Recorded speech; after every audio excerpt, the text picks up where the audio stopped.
Have you ever thought about what church looks like in another country? What it would be like to risk everything for simply following Jesus?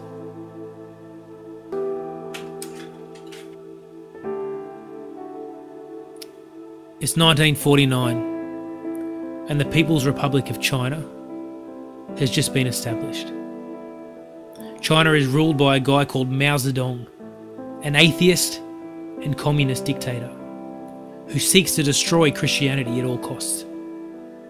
It is estimated that there are 1 million Christians in China at this point in time.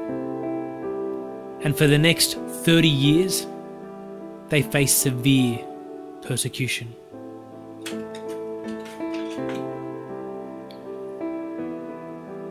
Believers imprisoned, pastors abused, and Bibles were burnt in their thousands. By 1979, there was an estimated 10 million believers, and that number soon doubled to 20 million. How did this great revival take place under such severe persecution? At the time, reports from China said that there was one thing that stood out, and it was the amount of time that these believers would spend in prayer. But it wasn't that they were praying for their own suffering. They were praying for their country. They were praying that revival would come to China.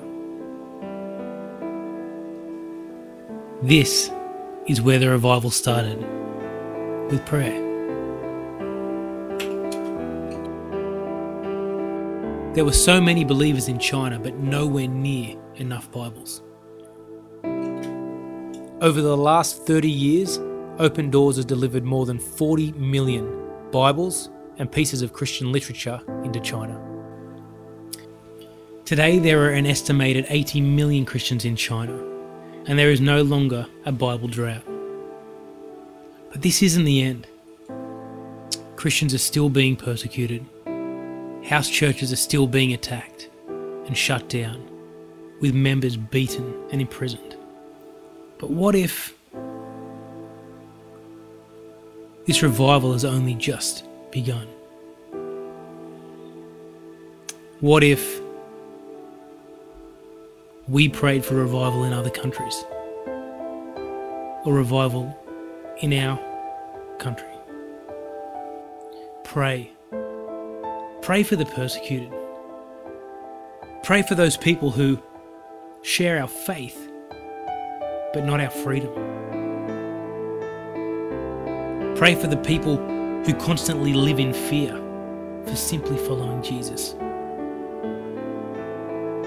And pray that we might be inspired to make a difference in our country.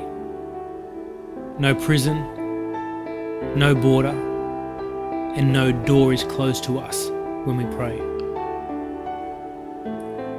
You see, one of the greatest revivals in the history of the world was built on prayer.